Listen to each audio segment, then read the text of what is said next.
Hello friends, नमस्कार। स्वागत है आप सभी का एजुकेशन मंत्रा में। देखिए, जब से कल ऑफिशियली अनाउंस हुआ कि 1,46,060 अभ्यर्थी उत्तीर्ण हो रहे हैं, तब से अभ्यर्थी खासे परेशान हैं। विभिन्न प्रकार के सोशल मीडिया प्लेटफॉर्म्स पर विभिन्न प्रकार के उनको आंकड़े परोसे जाते हैं, जिनको देख करके वो व्यथित होते हैं, विचलित होते हैं।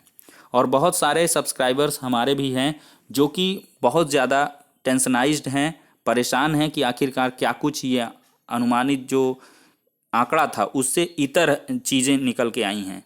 उम्मीद थी लगभग लाख कैंडिडेट पास होंगे, लेकिन यहाँ पर 1,46,000 के ऊपर का आंकड़ा टच कर गया है। तो ऐसे में अब सीटों के विभाजन को लेकर भी बहुत ज़्यादा विवाद की स्थितियाँ आपको देखने को मिल रही होंगी। विभिन्न सोशल मीडिया प्लेटफॉर्म्स पर अभ्यर्थियों के द्वारा जो जनरल, ओबीसी, एससी, एसटी, यानी कि जो मेन मुद्दा था 40-45 का, उससे इतर अब अलग मुद्दा छिड़ गया है, सीटों के विभाजन को लेकर, आरक्षण को लेकर। तो ये चीज़ें हम यहाँ पर स्पष्ट तौर पर आपको बता दें, ये चीज़ें एकदम से तर्कसंगत नहीं हैं। जिन लोगों को कम जानकारी है वो लोग क्या है, न्यूज़पेपर की एक दो जो क्लिप देख लेते हैं, या कह लें एक आध कटिंग देख लिए, उनको देखकर चीज़ों को एनालाइज करने लग जाते हैं और उसके आधार पर बयानबाजी करने लग जाते हैं। और उससे ये होता है कि जिन अभ्यर्थियों की सिलेक्शन हो भी रहा है वो लोग भी टेंशनाइज हो जाते हैं, परेशान हो जाते हैं। कहीं ना कहीं बहुत लोगों के द्वारा कोर्ट में जाने की तैयारी है। भाई, हर चीज़ में तो यहाँ कोर्ट केस होने लगता है। किसी के आंसर की में कम नंबर, कोर्ट केस। किसी का जो है ओबीसी एससी वाले में कुछ मिल गया, कोर्ट केस। किसी को अभी कहेंगे स्पेशल रिजर्व कैटेगरी कैंडिडेट वाले में कुछ विवाद हो गया, कोर्ट केस। तो भाई करिए जिसको जो कुछ करना है, लेकिन ये है कि यहाँ पर 69,000 प्रक्रिया तीव्रतम गति से चल रही है और शासन इसको जल्द ही संपन्न करा ले जाएगा, ऐसी पूरी उम्मीद है। और इसके साथ ही देखिए, जो रियल और ऑथेंटिक चीज़ें हैं, रूल्स, रेगुलेशंस, एक्ट्स और कह लें एनालाइज्ड वे में आप लोगों को बताई जाती हैं। लेकिन हाँ दोस्तों, कुछ ऐसी चीज़ें होती हैं जिनकी कि आप पहले तो डिमांड करते हैं। जैसे गुणांक को लेकर आपने डिमांड की कि कितने गुणांक पर कौन सेफ होगा। तो देखिए, ये चीज़ें एकदम से स्पेकुलेटिंग हैं। इसको क्या कर सकता है व्यक्ति, अनुमान लगा सकता है, अपना आंकड़ा लगा सकता है, लेकिन कोई सचिव नहीं है यहाँ पर कि वो बताएगा। और यहाँ पर हम इस प्लेटफॉर्म पर सिर्फ इसलिए चीज़ों को रखते हैं क्योंकि बहुत सारे अभ्यर्थी ऐसे हैं जो कि एकदम से सिक्योर्ड हैं, श्योर हैं, लेकिन फिर भी वो चिंतित हैं, लगभग परेशान हैं। उनको रातों की जो नींद है वो हराम हो चुकी हैं, रातों में नींद नहीं आती, परेशान हैं, डिप्रेस्ड हैं, जबकि उनका सिलेक्शन एकदम से श्योर है। जो स्थितियां हैं, जो आंकड़े हैं, उनके हिसाब से, लिहाज से देखा जाए। और कुछ ऐसे भी कैंडिडेट्स हैं जो कि थोड़ा बॉर्डर लाइन में, उनके लिए मुश्किलें हैं, तो उनको तो परेशान होने की आवश्यकता है ही। तो ऐसे में क्या है, उनके द्वारा लगातार डिमांड की जाती है कि क्यों ना आंकड़ा बताया जाए, आखिरकार सच्चाई क्या है, हकीकत क्या है, गलत चीज़ों से आप किस प्रकार से बचें, आपका मानसिक शोषण ना हो, आर्थिक शोषण ना हो। इसकी हमेशा से हमारी कोशिश रही है, शुरू से लेकर अभी तक। देखिए, कुछ शिक्षा मित्रों ने भी ये कहा कि 40-45 के आप पहले सपोर्टर थे, अब यहाँ पे आप 60-65 की बात करने लगे। देखिए, सपोर्टर हम कभी भी किसी वक्त किसी भी प्रकार से नहीं थे, बस आपको ऐसा लगता था कि हाँ हम सपोर्टर हैं। कुछ लोगों को ऐसा लगा कि हम बीएड सपोर्टर हैं, लेकिन अब जब कह रहे हैं कि इतने ज़्यादा कैंडिडेट पास आउट हो रहे हैं, बीटीसी वाले प्रतिस्पर्धा में आगे रहेंगे क्योंकि एकेडमिक्स उनकी हाई हैं, तो यहाँ पर बीएड वाले एकदम से गुस्सा गए हैं, तमतमा गए हैं कि आप तो बीएड विरोधी हैं। तो भाई ये चीज़ें क्या हैं, सच को स्वीकारना सीखिए, सच के अकॉर्डिंग। देखिए, ये मानव स्वभाव है, जब आपके अकॉर्डिंग चीज़ें घटित हो रही होंगी तो आपको वो अच्छी लगेंगी, और जब आपसे इतर कुछ जाएंगी तो आपको समस्याएं होंगी, आप परेशान होंगे और आप विभिन्न प्रकार की बयानबाजी करेंगे। तो चलिए फिर से एक बार हाजिर हैं 69,000 शिक्षक भर्ती को लेकर 1,46,060 उत्तीर्ण अभ्यर्थियों का सटीक विश्लेषण आपको इस वीडियो सेशन के माध्यम से करने वाले हैं। इसमें बताएंगे कि किस प्रकार से कैसे सीटों का विभाजन होगा। हालांकि वीडियो लंबी होगी, गुणांक विश्लेषण तो नहीं कर पाएंगे, और उसके लिए अभी हम डेटा कलेक्ट कर रहे हैं। इस बार सोच रहे हैं कि पूरी तरीके से आपको एकदम रियल, ऑथेंटिक और प्यूरिफाइड वे में चीज़ों को परसा जाए, उसको सौंपा जाए, जिससे कि आप लोगों को ज़्यादा दिक्कत का सामना ना करना पड़े। तो सबसे पहले तो सीटों के विभाजन और ओवरलैपिंग ईडब्ल्यूएस रिजर्वेशन पर थोड़ी सी चर्चा कर लेते हैं। देखिए, सीटों का विभाजन कुछ इस प्रकार से होगा। देखिए 69,000 सीट हैं। यूआर कैंडिडेट्स की जो सीट यहाँ पर होने वाली है वो 34,500 रहेंगी। 50% रिजर्वेशन का यहाँ पर प्रोविजन है कि 50% जो सीटें होंगी वो अनरिजर्व कैटेगरी की होंगी। ओबीसी की 27% और निकल के आएंगी 18,630। एससी की 21%।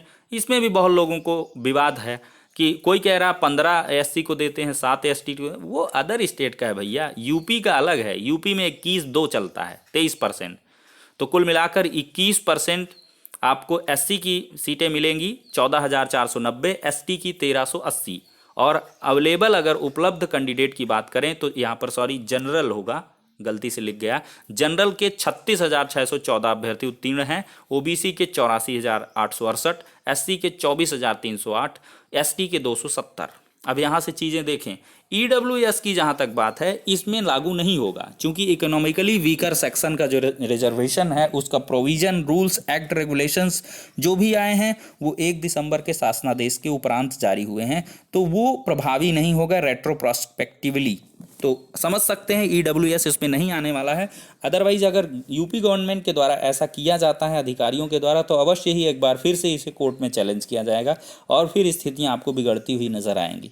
यहाँ पर ईडब्ल्यूएस नहीं लागू होगा हमारे अकॉर्डिंग। अब देखते हैं क्या कुछ होता है। अगर गवर्नमेंट के द्वारा लागू किया जाता है, एक डिस्प्यूट क्रिएट होगा और उसमें फाइनली क्या कुछ होगा वो तो फिर कोर्ट डिसाइड करेगी। लेकिन फिलहाल जो सामान्य स्थितियां हैं उनके अकॉर्डिंग हम यहाँ पर बात करेंगे। तो 34,500 सीटें ईडब्ल्यूएस को छोड़ते हैं यहाँ पर। तो ओबीसी की 18,630, एससी की 14,490, एसटी की 1,380। अब इसमें सबसे श्योर कैंडिडेट्स की हम बात कर लेते हैं। देखिए सबसे श्योर हैं ST there is no any problem. जो भी एसटी कैंडिडेट्स हैं आज से एकदम से फ्री हो जाएं। 270 पास हैं जो वो खास हैं, 1,380 में 270 पास हो रहे हैं, उनकी जॉब श्योर है और कोई भी एसटी कैंडिडेट को परेशान होने की आवश्यकता नहीं है। अब हमारे जो स्वतंत्रता संग्राम सेनानी डिपेंडेंट हैं उनकी बात कर लें। एक्स सर्विसमैन जिनका भारत देश में बहुत बड़ा योगदान है, आई सैल्यूट। तो इन लोगों के लिए 5% सीटें रिजर्व हैं और 3450। और देख लीजिए यहाँ पर वर्टिकल रिजर्वेशन और हॉरिजेंटल रिजर्वेशन को समझना बहुत आवश्यक है। वर्टिकली देख लिए 69,000 की सीटों को बांट दिया जाएगा, तो ये कुछ आपको देखने के लिए मिलेगा।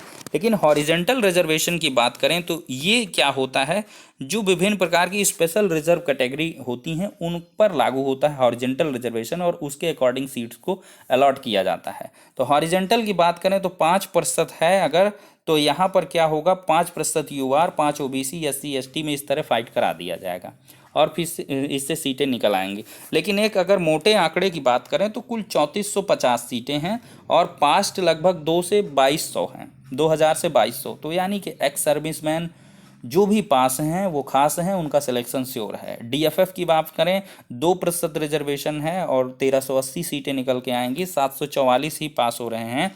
तो जो डीएफएफ हैं कोई परेशानी नहीं आपको।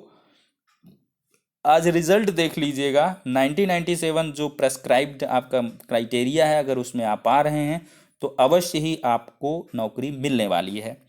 और स्पेशल रिजर्व पीएच कैटेगरी की बात करें तो VI, OI, AI, mental disorder, इस प्रकार की 4 कैटेगरी होती हैं। तो इनमें कुल मिला के 2760 सीटें आएंगी और 1500 के अकॉर्डिंग, ये एक्सपेक्टेड आंकड़े हैं दोस्तों यहाँ पर, तो ये 1500 ही पास हो रहे हैं। तो मतलब स्पेशल कैटेगरी वाले, डीएफएफ वाले, एक्स आर्मी वाले, एसटी वाले सब सिक्योर्ड हैं, सेफ हैं। शुरू से ही हम कहते आ रहे हैं, शुरू के वीडियो से ही यहाँ पर जो स्थितियाँ गड़बड़ाई हैं वो जनरल और ओबीसी के कट ऑफ को लेकर के हैं कि जनरल का कितना जाएगा, ओबीसी का कितना जाएगा।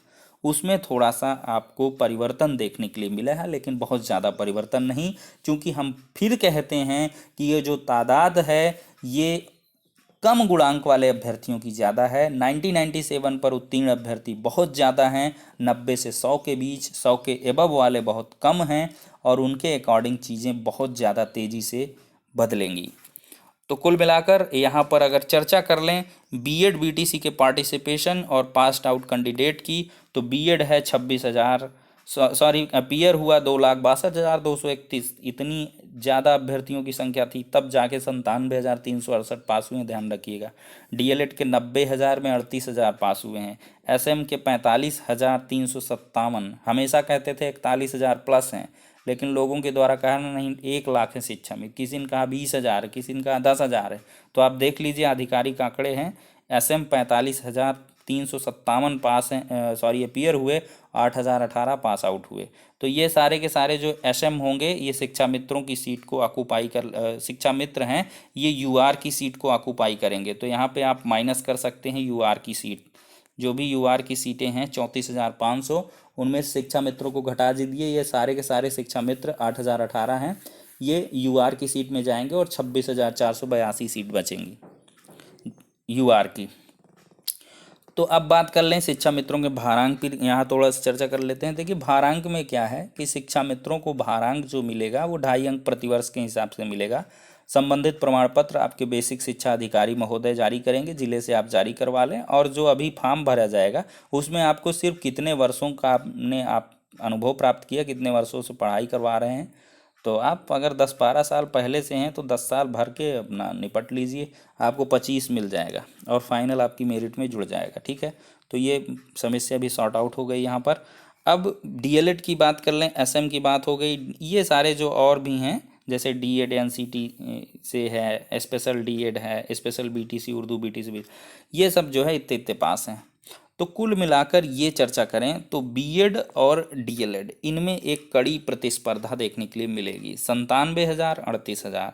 और सबसे बात अगर वर्गवार की बात करें तो वर्गवार यहाँ पर लड़ाई होगी ओबीसी और जनरल की। जनरल के 36,614, अवेलेबल सीट 26,482, 36,000 जनरल हैं और यूआर की सीट कितनी है 26,482। ओबीसी के 84,000 कैंडिडेट हैं, तो 84,000 में क्या समझते हैं आप, 15,000 तो ओवरलैप कर जाएंगे, 15,000 इस यूआर की सीट में जाएंगे और 5,000 यहाँ पे 24,000 जो हैं, तो 5,000 मान ले एससी चले जाएंगे तो लगभग 20,000, तो 20,000 यूआर की सीट में जाएंगे। तो कुल 26,482 से जो आंकड़ा निकल के आएगा लगभग 6,482, मतलब 6,482, 6,000 के एबव जो जनरल कैंडिडेट हैं, साफ प्योर तरीके से बात करें जिनकी जनरल कैटेगरी है उनका सिलेक्शन होना है और ऐसे अभ्यर्थी 6,000 होंगे। बाकी जो 36,000 हैं उनमें से ये 6,000 को छोड़ के बाकी बाहर होने वाले हैं। इनमें अब ये कोई नहीं बता सकता कि कितने जनरल एसएम, कितने जनरल हैं, एसएम का मतलब कैटेगरी वाइज, तो इसमें कुछ एसएम भी होंगे ऐसे जो जनरल के होंगे। तो कुल मिलाकर ये आंकड़ा रहने वाला है कि 6,000 सीटें जो हैं जनरल को जाएंगी, जनरल स्टूडेंट्स को मिलेंगी जो बीएड बीटीसी हैं। और इसके बाद शिक्षा मित्र की बात, सॉरी एससी की बात करें तो 24,000 सीटों में 5,000 अगर हम मान लेते हैं ये जनरल में जाएंगे, यूआर में जाएंगे, सॉरी बार बार निकल जाता है चूँकि ये एज यूजुअल है कि यूआर को आदमी जनरल बोल देता है यूआर सीट को, तो 5,000 चले जाएंगे तो 19,000 एससी कैंडिडेट बचेंगे। और सीटें कितनी हैं आपकी एससी की, 19,000 जो कैंडिडेट हैं एससी की सीटें बच रही हैं, सॉरी कहाँ गया, जी हाँ एससी में देखते हैं 14,490 सीटें हैं और 19,000 दावेदार रहेंगे, मतलब 5,000 अभी भी एक्सेस हैं, 5,000 के बाहर होने की उम्मीदें हैं। लेकिन यहाँ पर सबसे बड़ी जो खुशखबरी है वो यहाँ से निकलेगी, एसटी के 1,380 हैं, 270 अवेलेबल हैं, 1,110 एक्सेस हैं सीटें। इन 1,110 को क्या है प्रोविज़न की इंटरचेंज किया जा सकता है, एससी वाली एसटी में, एसटी वाली एससी में। तो ये आपको थोड़ी सी न्यायिक प्रक्रिया से गुजरना पड़ सकता है। जिन मतलब बॉर्डर लाइन की एससी कैंडिडेट्स जो 5,000 हम बता रहे हैं, अगर इनमें से कुछ बाहर होते हैं तो आप लोगों को थोड़ा कोर्ट में या शासन स्तर से पैरवी करने पड़ेगी। अगर शासन के द्वारा ऐसा नहीं किया जाता है तब, अगर कर दिया जाता है तो एज़ यूजुअल आपको कोई दिक्कत नहीं, 1,100 लोगों को और जॉब मिल जाएगी एससी वालों को। तो कुल जो एक्सपेक्टेड अगर आंकड़ा देखा जाए तो 2,890, यानी कि 2,890 ऐसे एससी कैंडिडेट हैं जो डिसअपॉइंट के तहत, यानी कि निराशा के तहत कहेंगे, बाहर हो जाएंगे। डिसअपॉइंटमेंट हमें भी हो रही है कि लगभग 2,890 एससी कैंडिडेट को बाहर होना पड़ेगा, इनको चैन नहीं मिल पाएगा। लगभग इतना अनुमानित आंकड़ा है कि लगभग 3000। तो ऐसे में अब क्या है, बहुत सारे एससी कैंडिडेट पूछने लगेंगे सर मेरा इतना, मेरा उतना, मेरा इतना, कितना कितना।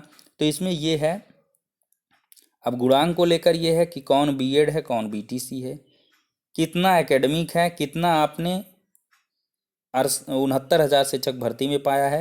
लेकिन फिर भी अगर गुणांक की मोटे मोटे आंकड़ा बात कर दें, 60+ जो भी एससी हैं वो सेफ हैं एकदम से, उनका श्योर हो जाना है। बॉर्डर लाइन वाले भाई 1-2 इधर उधर गुणांक हो जाए फाइनली, तो आके फिर आप 1-2 महीना जब कंप्लीट हो भर्ती तो यहाँ पे कमेंट ना करिएगा, क्योंकि ये चीज़ें सिर्फ और सिर्फ अनुमानित हैं। अनुमानित आंकड़े हमारे अकॉर्डिंग है 60+ एससी सारे के सारे सेफ हैं।